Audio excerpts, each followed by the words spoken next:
and we will turn it over to you. Okay, sounds great. Right now, we're Yep, ready to go? we're ready to go. We're all live. It's all you. Oh, we are. Hello, everybody.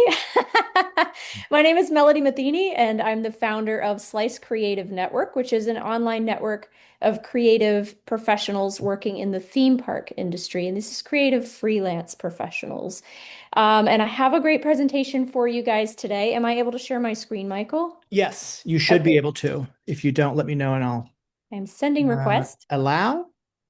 Fantastic. Okay, great. You do. Oh, wait, hold on. Let me try this one more time. Make it a little prettier. There we go. Okay.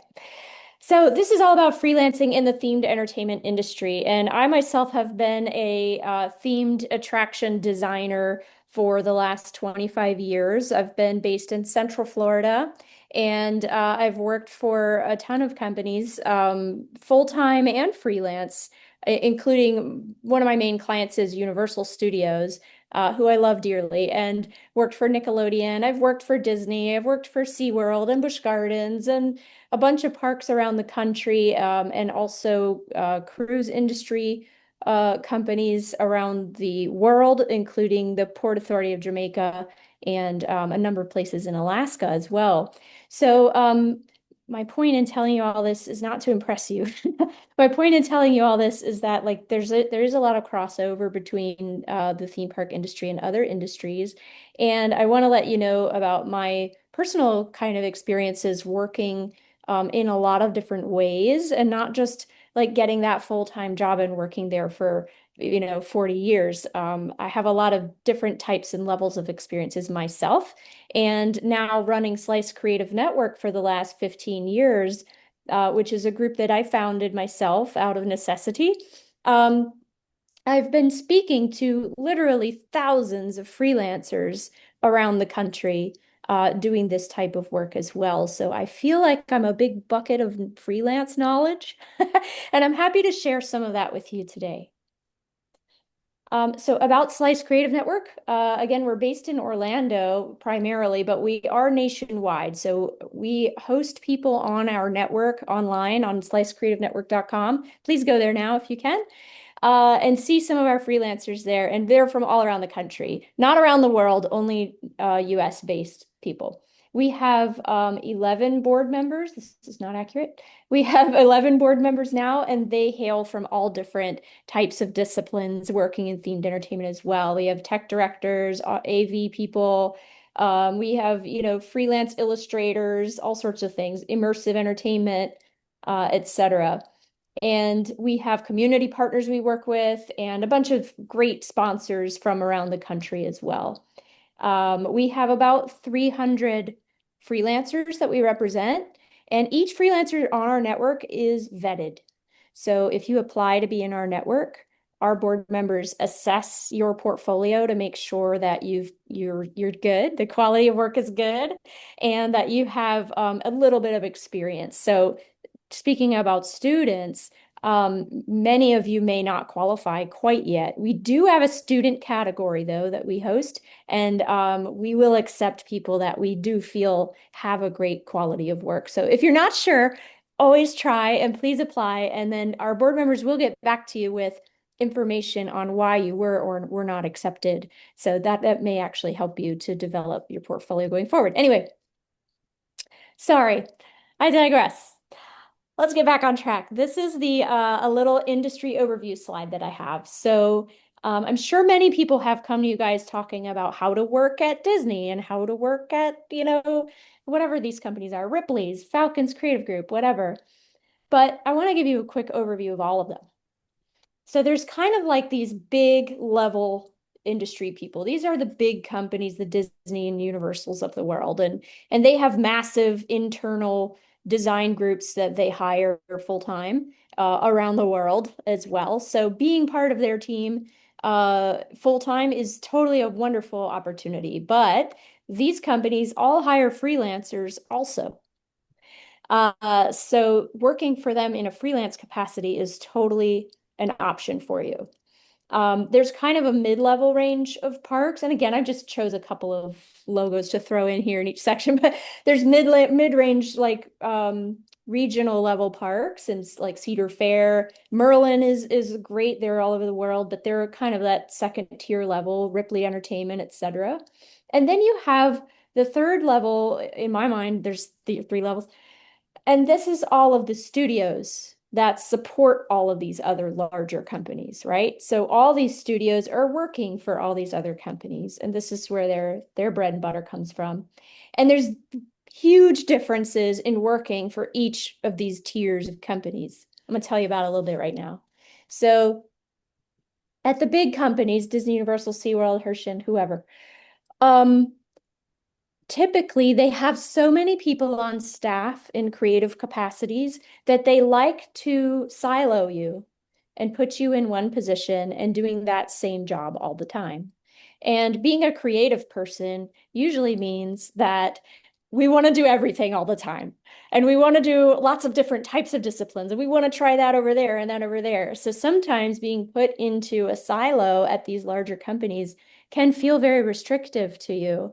And if you have a very particular discipline interest and you love to only do 3D modeling, this is your passion in life, then working for a large company like that might be great for you because you'll be doing the same thing over and over. But again, if you're the type of creative that desires more freedom in your job, some of these mid-level and studio level jobs are going to be awesome for you because these are companies that need more people like jacks of all trades, people who can do more than one thing, to people who can do seven things and want to try that 10th thing too. Especially these smaller companies and mid-level companies, like I'm looking at Guernsey Tingle, even AOA, B Morrow, Myco 2, they're going to be asking you, hey, we have this really weird problem to solve. Do you want to try to solve it for us? And if you're that type of personality, then you should gravitate to the smaller studios and firms or mid-level companies. So that's kind of the like creative, open heart, aspect of this. Financially is a whole other situation, but I know coming straight out of school, you're trying to focus on how to number one, make money. I know, get a job. You need a job.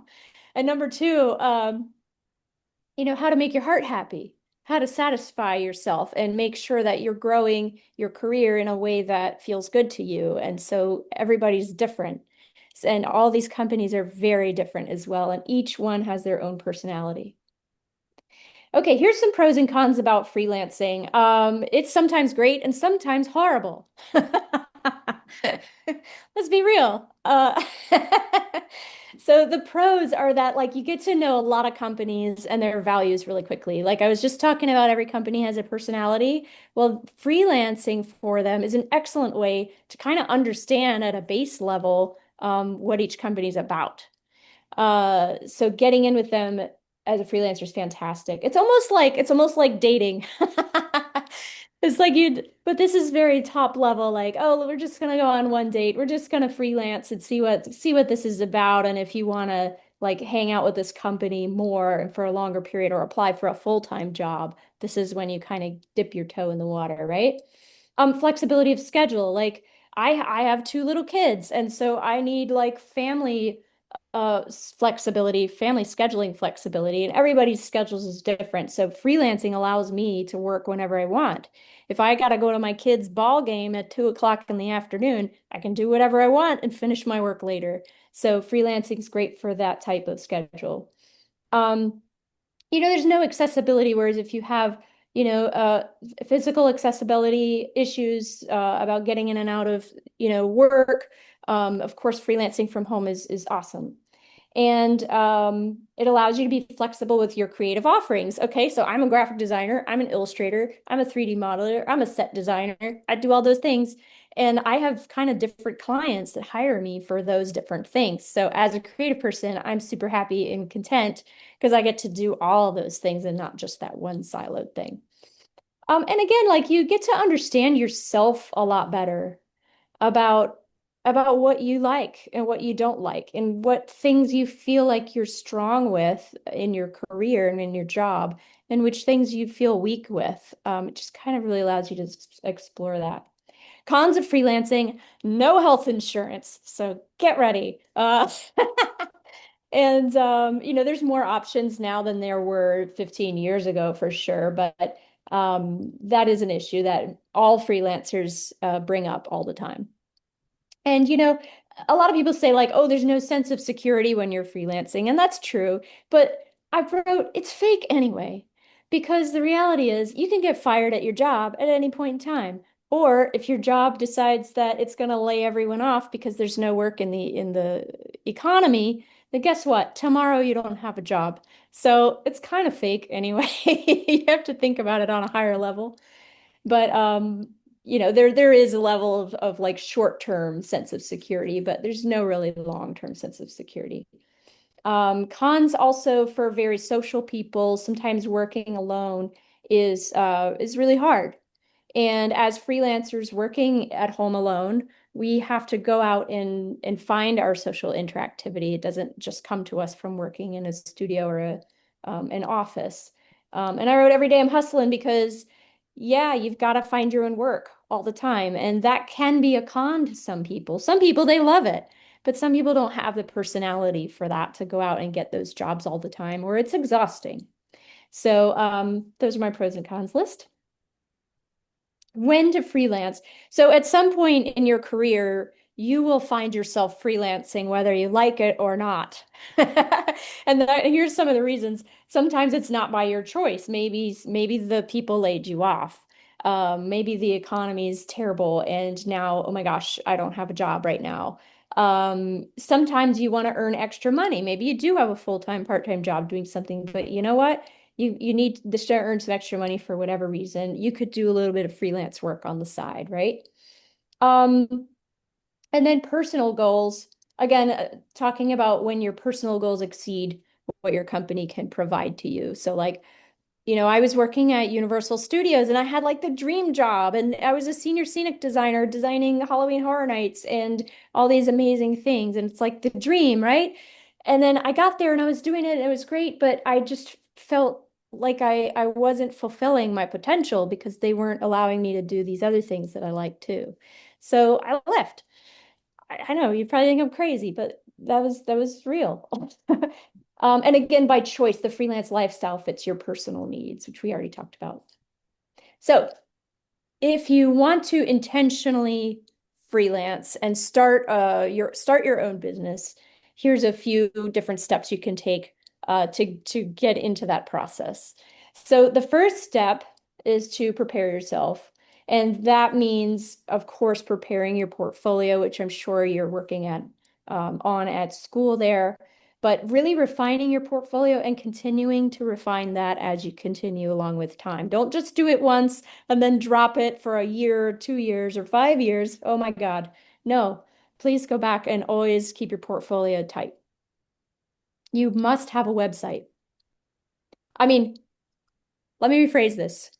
Visual people doing visual jobs must have a website. If you're doing like producing, project management, technical direction, that sort of thing, there's definitely ways around that. But if you're a visual discipline, you must have a website. Like you will not be taken seriously unless you do. And of course, having a positive attitude and a professional email address is important steps, first step. Step two is okay, now you're emotionally ready, you have your portfolio ready, you need to legally start your business. And there's no reason you need to wait. So start an LLC, S Corp, C Corp. Now in Florida, the way you do that is on sunbiz.org, and it's like $120 a year to establish your LLC. And that's it. It's like the form takes like 10 minutes. It's so easy and fast. And in Virginia, I did it here a couple years ago. I just moved to Virginia, and that was very easy and fast too. I think I registered 2 businesses in the matter of 20 minutes. So don't be scared.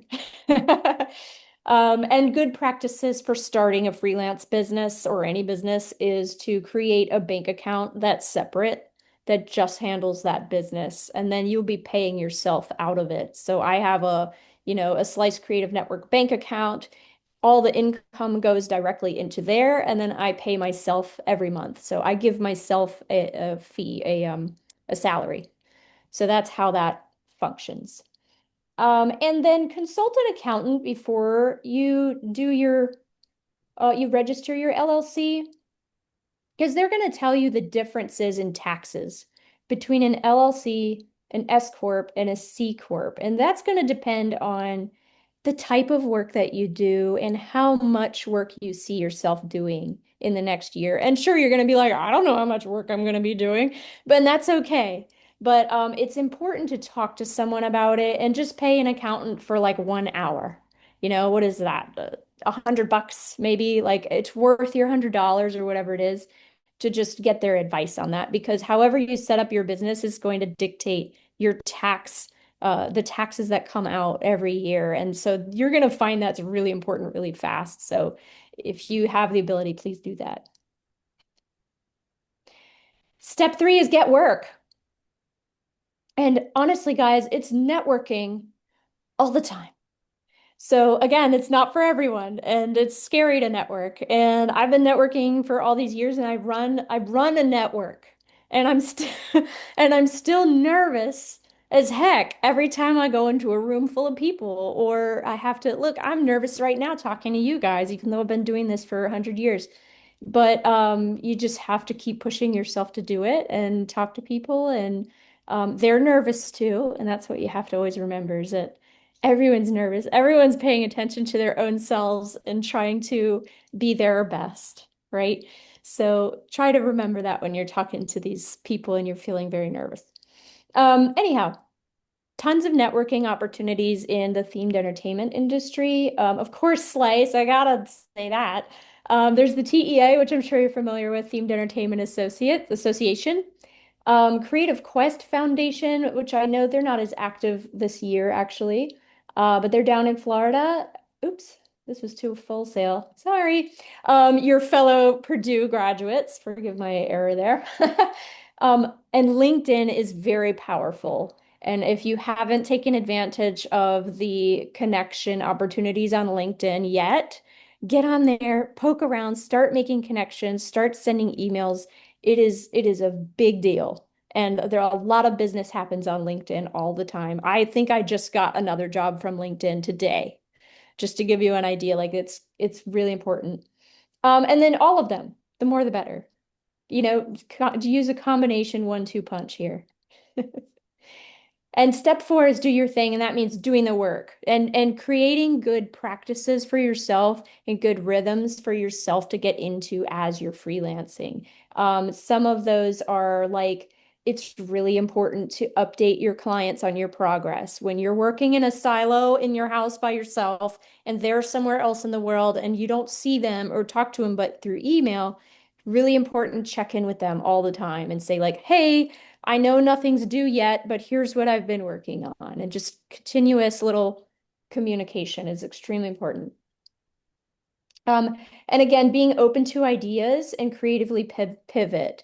That is very important for all of you creative discipline people. Your clients are going to be finicky. They're going to have changes constantly based on all sorts of things that they are dealing with your projects. And they're going to come at you with all sorts of changes. Even if you've been working on something, a big project for a year, they're going to come in and throw a wrench in it and be like, guess what? It has to change completely. Ready, go. And as a freelancer, your job is to do whatever they want you to do immediately. So you don't really have like an emotional say in a lot of these things. You just have to provide what they're looking for. So again, like if you're on a full-time staff, that emotional situation may change. You may be able to emotionally attach yourself to projects and speak your mind about things, but in a freelance role, you really don't. You're the hired help. So it's important to remember that going in. It's important. Um, yeah, that's what I was just saying there. Oh, and it's their project, not yours. And this was a difficult thing for me to get past because as a creative person and a former student myself, of course, when you're a student, it's all about like, how do you express yourself? How do you convey this image? What do you think? What do you think? What do you think? So then when you get into the working environment, and you realize they may not be hiring you for your creativity and opinions on things. They may be hiring you to serve a function.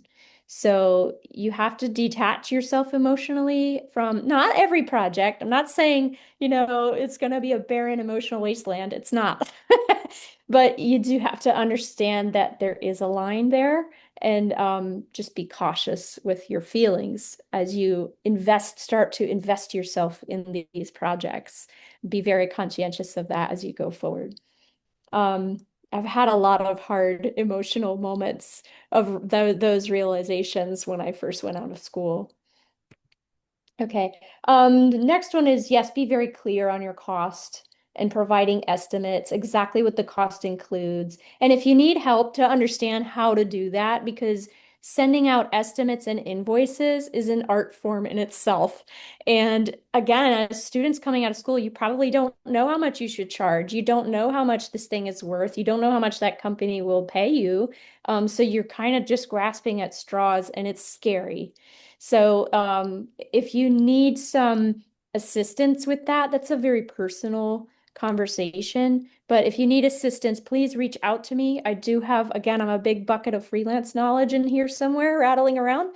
And I do have a lot of numbers in my head as well from what I understand is happening around the community financially and how much, your services might be worth to different companies at different times on hourly rates or project rates. So again, if you need help with those things as you go into your career, please reach out to me. I'm happy to help. Okay. And then, especially when you get started freelancing for the first time, but I do this now even too, keep track of your hours and what you're producing. Because, like, if I'm making an illustration and I'm just getting into it and I'm got my headphones on and I'm drawing and it's been hours, and then I just put it away and I go to dinner and I come back the next day and I do it again. I lost track of my hours. I don't know. I'm not sure at the end of the day if I spent 3 hours actually producing that piece of art that day, or if it was, 7 hours, or especially after time accumulates. If you've been working on something for a week, 2 weeks, 3 weeks, you're not going to remember how many hours you did on it. So trying to keep track of that helps you to understand your own production capabilities. And then you can say like, okay, I know that illustration took me 17 hours. Now, when you get a new illustration job, you're like, oh, that one took me 17 hours. So if the new one takes me 20 hours, now I know how much to charge. You see? So it's all connected. So again, getting into these good practices when you start freelancing is very important. And it kind of is tedious a little bit, but again, it'll become your second nature very quickly. And then you'll be a much stronger, more business-minded freelancer going forward. Okay. And step 5, the job is not done yet. So following up. So once you're completed a job, you have to follow up and maintain. So again, I would don't stalk your clients. You have to check in. Checking in with your clients is important. If you're like, oh my God, that was a great job, I want to work for them again. I always recommend email a client or potential client once a month. That's 12 emails a year. That is not crazy. That's totally normal and reasonable, and nobody can get mad at you for that. But it also puts you in their inbox and reminds them of you and your capabilities once a month. So that's my suggestion. About your work, be sure that your client has all the assets in all formats. If you're creating digital work or producing a physical thing, you need to provide to them. And running your own business, you've got to stay on your taxes. Again, this sounds very tedious and I don't want to overwhelm you in any way, but and I feel like I am. But it's very simple. And honestly, like if you look back at this list, it's not a whole lot of things. Um, but again, and once you get yourselves in the rhythm, it's second nature and you don't even think about it anymore. But do your taxes 4 times a year and put it on your calendar to make sure you do it, because if you save it all for the end of the year, then it becomes a huge mountain and you're like, oh, everything sucks. Taxes, I can't handle it. It's horrible. And if you haven't had many clients for the year, then that's totally fine. But if you have multiple clients each quarter, then it would be wise to do that. And then I keep an Excel spreadsheet of all my jobs, and it's very simple. And it's just like, I'm working for this client. I'm doing this job. This is how much they're paying me. This is the date. This is that guy's email address. Done. And just keep that and just keep a running record of all the jobs you're doing that year. All right. So I put slice people love you already. So so this is for like if you do decide you want to freelance or in any capacity, whether that's on the side or part-time freelance or full-time freelance, whatever you want to do. If you need help, if you're confused or you have questions or you're scared, please come to us. We're an entire network of 300 freelancers doing exactly what you're doing.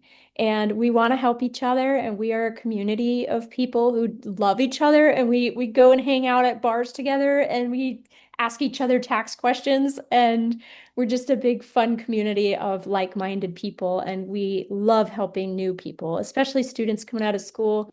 Everybody's super cool. Please contact us for real. No problems. And we're on all the social media channels, Instagram, LinkedIn, Facebook, all that stuff. Yeah, we do lots of fun things too. If you decide you want to join Slice as an official member, we do have a speed interviewing event, which is we have our next one coming up on March 16th. This is the best event ever. Oh, I have a whole slide about it next. Look, okay, I'll save that. We do studio visits in Central Florida and Orlando, where studios will invite us in and show us all their cool stuff. And like we get to meet everybody and see what they're working on, which is super fun. We do workshops. This was a creative writing workshop. We've done figure drawing workshops and animation workshops and all sorts of things throughout the year. We host 20 events a year, mostly in Central Florida. Did you say 28? 20, yes, 20. 2020. Wow. Zero, yes. We also host educational lectures. We did a couple of years worth of theme park history lectures. We have an awesome team at UCF, University of Central Florida. They have themed entertainment history professors in-house. And so we drag them out of their house and say, hey, come and do a lecture for our groups. So it's really fun and interesting to learn about all the different theme parks around the world from them. This was a behind the scenes visit at the Hollow Scream event at Busch Gardens in Tampa, where the creative directors took us through their haunted houses and explained what they did and why they did it and how they did it. Cool. And then we have lots of social mixers. We just had one last week in Orlando. And then sometimes we do community projects as well. Like during COVID, we all banded together. We had about 50 of our local freelancers come together and create outdoor Christmas walkthrough experiences for the Orlando community for free. And like we all volunteered for this and volunteered our time and fabricated and designed all this cool stuff together and made it on the weekends, and it was great. So again, we love each other. Okay, speed interviewing event. Yes, this is coming up March 16th in Orlando, and this is our best event, most productive event of the year. We invite about 25 themed entertainment companies and studios, creative directors, to come and sit at these tables at our event and conduct 3-minute speed interviews with our freelancers and attendees. You do not have to be a Slice member to come, but you do have to register, and it is $100 for registration if you want to come as a non-member. If you are a member, you want to become a member before March, go ahead and apply on the website, and it'll be $50. It'll be half price. But yes, this is a very, very successful event. We have Disney Live Entertainment sponsors this event every year, so they're always there in mass. We have Universal Studios coming again. We have Merlin, we have Hasbro, Nickelodeon, Falcons Creative Group. Lots of high-level, wonderful companies who basically kind of stock their benches for the year of freelancers at our event, because they can meet 25 freelancers in one night at our event, and then they have a short list already for them for their own selves for the coming year as they need freelancers. So that's what our event's about. Is there So a membership benefit for someone who lives in Idaho or something? yes, you would be hosted on our website, which all of these companies are using constantly. So they're always picking out freelancers from our website at any time, and I can give you all those numbers if you were interested. But um, essentially, you'll be hosted on the site as an available freelancer, and they would contact you directly. So it's not like a talent agency where a client, a Disney has to pay me to access you. No, no, no. Not at all. This is free for anyone to use. You can go on there right now and find any freelancer you want to talk to and call them directly right now. So the model is that you pay for the membership upfront. So if you're a freelancer and you want to join Slice, it's it's $100 for a full year of hosting. So that would put you on a short list on the website for all these companies to find you immediately and contact you directly. And then you get discounts to our events if you were to come out to our events.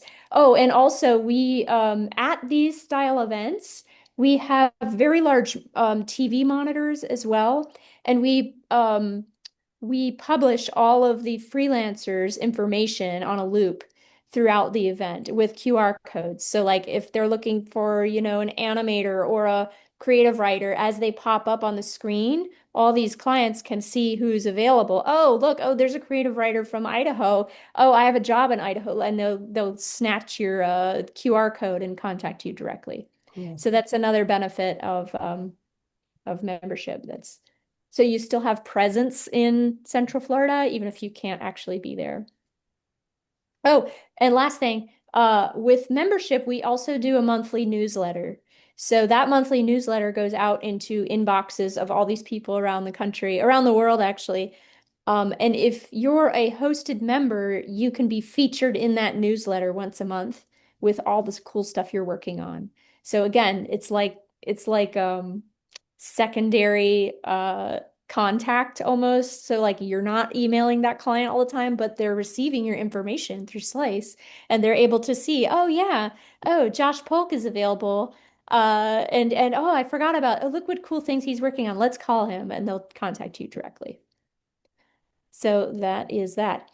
So anyway, that's my presentation about freelancing and how Slice could maybe help you out with that if you need. And again, you don't have to be a member of Slice. And if you still need help and want to reach out to us for any reason, you don't have to be a member of Slice for us to help you. So please don't be shy.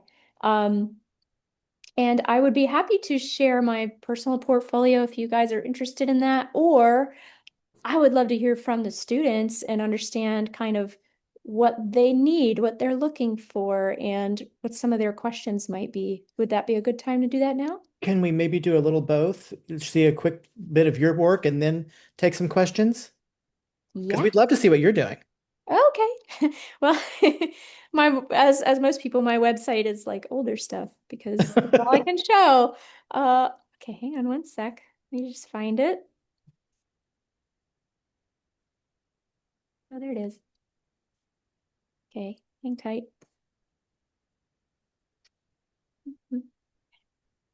Why is it Sorry. creatives are like, the cleaning lady who has a dirty house? They never get to their own stuff. Guilty. I think we all are. Okay, yes. So, all right, I'll give you my little spiel. I feel kind of sleazy giving my spiel sometimes, like trying to sell No. you on me or something, but I'm not. Um, all right. So I am, as I mentioned, an attraction designer, a signage designer, but I studied graphic design in school. I went to James Madison University in Virginia and Virginia Commonwealth University here in Virginia and Richmond. And then I went to school in Italy for a random master's degree in art history. It was so random. But anyway, back to the subject here. This is my website. I just started a new company a couple of years ago called Cosmos Creative.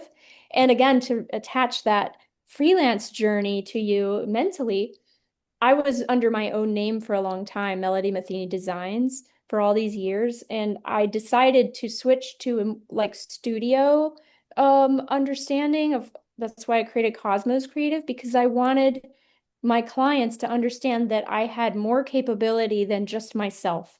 Like I want to have the ability to bring in other freelancers so we can create small teams to work on these larger projects. And I wanted my clients to feel comfortable in hiring me for those larger projects. So I've positioned myself as a studio now, even though legally speaking, it's just me. Uh, but I am able to take on, and I do take on other freelancers for support. So again, just I'm opening all my doors here for you. Okay, so I do themed signage packages. I do attraction design, conceptual renderings, and investment package design. And this is used a lot in my cruise industry work when they have to get buy-off from large corporations on what they're trying to do and get financing for these huge projects. I'll help them develop those packages for investment with all the pretty pictures that you're going to see here. So I will start with themed signage packages.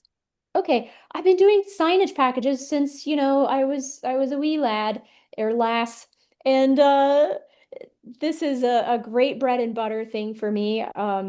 Creating sign packages is like second nature as a graphic designer. It feels good, and it's kind of how I like to visually express myself.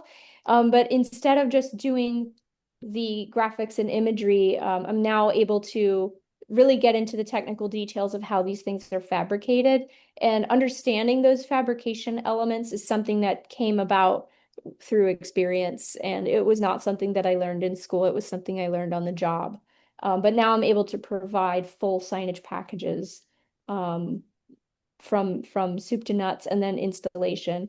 So again, doing illustration work, this is graphics work, this is fabrication understanding. So they're really fun for me. Here's a stage production I designed at Universal Studios. This was for DreamWorks, and it clearly includes all the DreamWorks characters here. This used to be the Barney stage, if anyone's familiar with Universal Studios. A big show called Barney used to be in there for like 30 years. Not 30 years, I don't know, but a long time. And so I renovated it. This was my rendering here in the top right that you see, and then this is the real stage here in the center. And that includes doing graphics, conceptual illustration. I had to do like lighting design, full large format graphics, painting work, carpet selections, how to fluff trees, like all of those things were included in this project. Here's a huge Christmas event I did out in Missouri. If you're familiar with the Bass Pro Shops around the country, they own a very large property. It's kind of their crown jewel property out in Missouri called Top of the Rock. And it's a big golf resort. And they hired me to basically design and produce a huge Christmas event over their 3 mile expanse of land there. And so these are just some of I created 17 different Christmas related scenes, and it's all about honoring the native Osage tribe of people that live there and honoring the natural environment around them. So that's the kind of theming you'll see in this here. And I'll give you a quick little design story. So this client was like, "Hey, Melody, we need like an iconic Christmas tree moment." And I was like, "Okay." And I didn't really know this client very well at the time. So I was like, "All right, I'm going to give them like a safe option of like a normal Christmas tree that you would expect. Then I'm going to kind of push the envelope a little, give them a little wacky Christmas tree action. And then I'm going to go crazy and give them like a wild Christmas tree. And I'm going to see kind of a litmus test of where they sit." And they took it from me. And normally a client, they'll choose one or the other. And now I understand how that client's thinking. This one was like, "Great, we'll take all three." So I was like, "Oh, okay." So we made all three trees, and here they are. This is my typical Christmas tree. And I kind of amped it up with a cool, like, internally illuminated ribbon thing with all the animals, native animals of the area around it.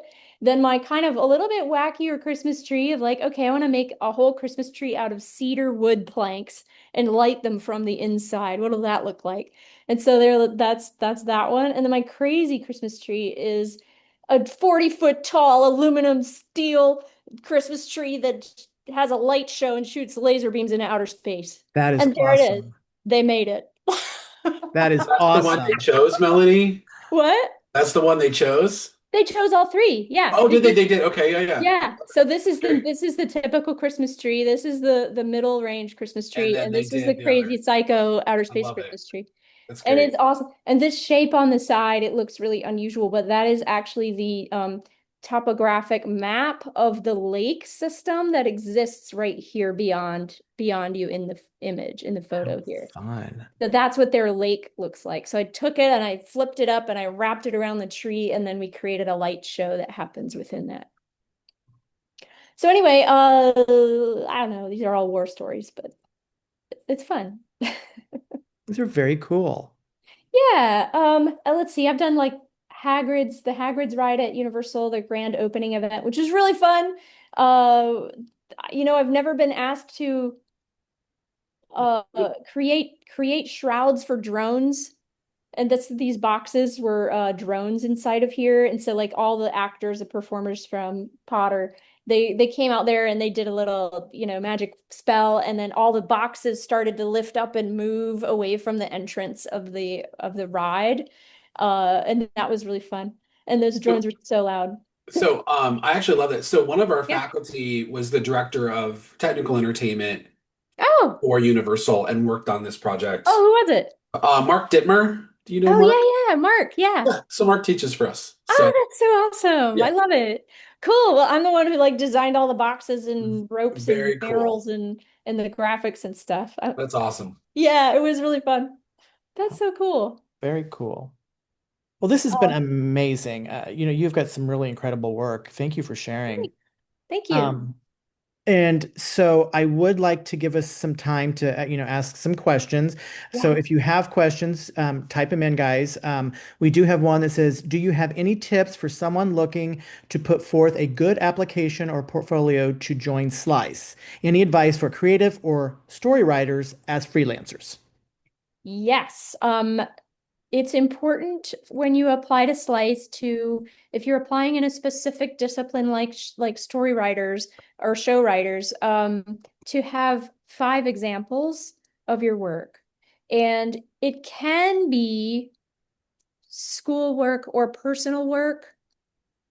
But of course we prefer professional work, right? And we can generally tell the difference between student work or professional work. So if you have questions about that, or like maybe you put it together and you're like, okay, I'm ready to apply for Slice, but I'm not really sure if this is gonna cut it. You can always call me too, and we'll just meet like this really quick, and I'll look it over and be like, okay, yes, no, turn that sideways, and then it'll be fine. And I'm happy to help you figure that out if you have questions. But the general rule is to have 5 pieces in each discipline that you're applying for. So in the case of creative writing, we host, oh gosh, let me see if I can remember them all.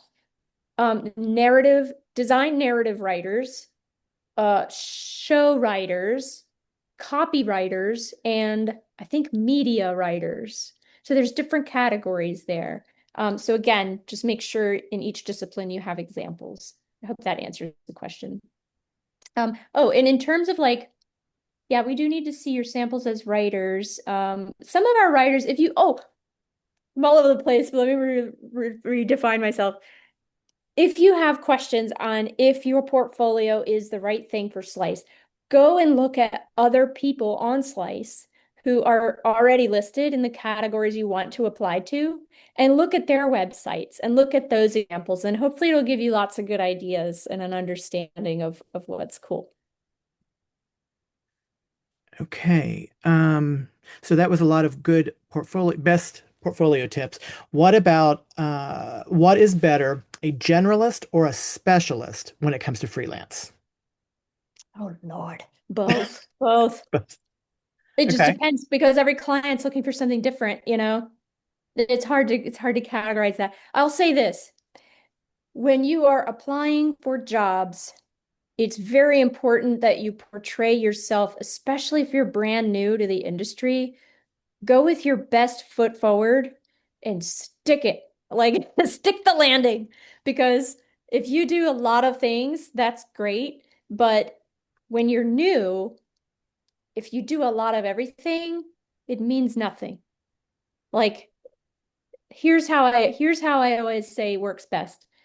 If you're a writer and a designer and an illustrator and a, I don't know, puppet maker, whatever, uh, you can't share that with every single client the first time because they'll be like overwhelmed and like, oh, well, I just need a writer. I don't need all that other stuff. They don't think through it like that. You could only do the writing for them. What you need to do is say, I'm a writer. Now you get your first interview. Now, at your first interview, you say, I also do these other things. So you open the door slowly, right? You just get your foot in the door with the one discipline that you feel the strongest about it with yourself. And then at the first interview or second interview, then the door opens more and you're able to share more information. And that's when you can really like pull them in on the hook with all your excellent other skills. Okay. Well, kind of on the vein of talking about first interviews and stuff, we do have some people who are listening who are kind of in the midst of a career pivot. Okay. What would you recommend if they're trying to leap into this field, but their current job is actually paying the bills and supporting the family? Any Mhm. recommendations or thoughts on that? It's going to depend on the discipline that they're working in. Because everything is behaves so differently, like a tech director is going to behave a lot differently than a graphic designer or whatever. Um, but I would say definitely make the networking connections right away and just start getting your face in the place. Faces in places is always valuable no matter what. And then, when you're ready or as things become more obvious to you that it might be an opportunity, you can start opening those doors because you already know those people, you already know those faces, and they can already trust you to a certain degree. So networking, I think, is always comes first. Awesome. Yeah. We have somebody asking, how long have you been working, or how long did you work at Universal in Orlando? I'm still working there technically, but full time I was there for 3 years. Freelancing, I've been with them for 14 years, I think, Oh, something like wow. that. Long time. Yeah. Long Yeah, time. which is great because they're cool to work with, and there was really no difficulty in transitioning between those things, between freelancing and then the full-time job and then back to freelancing. They were cool. Very cool. Um, yeah, just finished a job for them last night for next year's Christmas. Wow. And we just Yeah, came out of Christmas. I know. Um, I'm the Christmas girl there. oh, love it. Christmas was my Yeah. favorite time. What is the availability for technical work such as engineering, architecture, CAD design, etc., in these kinds of freelance environments? Mm, that's more difficult. And honestly, if you are an engineer or CAD technician, etc., you're I want to say you're a unicorn. You're not quite a unicorn. You're a growing unicorn. Uh, but it's people will typically snatch you up and want to keep you full time because they're difficult to come by. Good tech people like that in a freelance environment are difficult to find. And so companies, even if you are freelancing, you won't be freelancing for long because you'll get snatched up. Oh, People will start throwing money at you. I guess that's a very good answer for that one. It's true. Um, awesome. All right, guys. Any other questions? A lot of students, with us they want to get into concept design or ideation creation, Right. specifically for theme parks or attractions. Um, Sure. can you speak to that just a little bit? Because I know that's kind of like probably, the dream job, Yeah. that everyone wants. Yeah. And that's, it's always that is always in discussion in our industry as a whole. And I talk with a lot of students, and I'm a mentor at a number of universities. And uh, the issue with that is that I think you already said it. Everybody wants to do it. Everybody, even me, right? So like I mean, look, I've talking to a bunch of 60-plus-year-old old white dudes who've been working in this industry their whole life, and they're like, all I want to do is be the creative director. And like, you know, this everybody wants to do it, and even the people who have been doing it want to continue doing it. So there's a lot of competition to get into the concept work. And so as a new person into the industry, the best way to get into concept work is in those small companies, those smaller little studios and stuff that need help. Oh my God, can you please draw this for me? Please ideate this for me. That's where you're going to get your footing if you really want to get into concept work. But again, a lot of those like heads of those departments want to do the creative work and then they want to, siphon the rest of the work off to you. But that's your best shot for sure because it's a smaller window. If there's like four people in your department, then you're going to have a lot higher statistics, chances of getting involved on that top level visioning. You have to crawl before you can run, I And guess. let me flip that a little bit too. Like, I'm curious, like where do you see the work being needed right now? Like, yeah, everyone has their dream aspiration, Hmm. but if then instead of you have the students like, you know what, look, I'll just take anything, right? Like, Yeah. Mhm. where do you see opportunities opening up there? Let me make sure I understand the question. So where, Well, because I think to follow up, like, yeah, everyone wants concept design, and whenever we have students that come into our certificate program or undergraduate program, like that's what they raise their hand for. right? And the thing I will often tell them is like there's actually that's such a small portion of the industry, It is, yeah. right? I mean, Hmm. it really is such a small portion. Where do we see the need for employees right now, I Yes. guess? Technical work in terms of like show set production, physical environment, ability to understand how physical environments are fabricated or Mhm. how are things made. That's where everybody is always dying. And like if you're a show set designer or production designer or whatever your titles are at Purdue, I don't know. Um, that's where it is. Like you'll get a much easier hire if you can do technical specifications on things. And yes, if you can draw and do concept work or whatever it is, also bonus. But the technical work is where it's at. Or CAD work, like I mentioned, doing CAD and technical drawing, Revit. Oh my God, everybody's begging for Revit users. It's insane. Um, yeah, everybody wants those technical disciplines and they can't find people with the right amount of experience and talent. Hmm. So please pump them out for us. We need more. Good. That's helpful. Yeah, that's good. I hope so. It is a sincere need. And honestly, the speed interviewing event is coming up, as I mentioned. And all those 25 companies are going to list what they know they need for the upcoming year. Oh, well. So, Well, and yeah, here's kind of a follow-up to that too. Like, obviously, as you could tell, we're not in Orlando. Like, mhm, we're in the Midwest, right? And yeah, so like, as we have and as we graduate students, they're all over the place, right? So, right. Mhm. do you do other events outside of Orlando? Like, where do you do those? We've done a number of events in LA. And we've been trying to start up a chapter in LA. We have tons of people in LA, tons of Slice members there. But LA is just a finicky city to try and organize, social in-person events for. It's super expensive. Do you But ever have any virtual options? yes, we do. We had more during COVID, of course, and then people shied away from the Zoom events for a while because we were zoomed out, right? Yeah. But they're coming back, and we do have a number of online options, and we have one coming up. Actually, I was just talking about one this morning. Oh, cool. Yeah, so stay tuned. I don't know what it is yet, but it's in process. Yep. And what else? Oh, again, we're all on this. Oh, did I did I spaz out for a second? I'm back. No? Oh, okay. We're all on Facebook and Instagram and socials as well. So if people have questions or want to participate in our community without being a member yet, that's totally the way to do it. Like just come hang out. We want to talk to you and hear your questions and help or whatever. Can If you you put can a help us, that'd be great. can you put a link to the site just to any confusion in the chat? That way we don't have Yes. any. All right, guys. Yeah. Any other questions? This is a great opportunity to learn from somebody who is very very in depth in this subject matter. So please ask the questions while you've got her attention. Yeah. And again, if you have questions later, just call me. I'm Okay, around. you're around. I'm gonna say going once, going twice if no one's gonna speak up.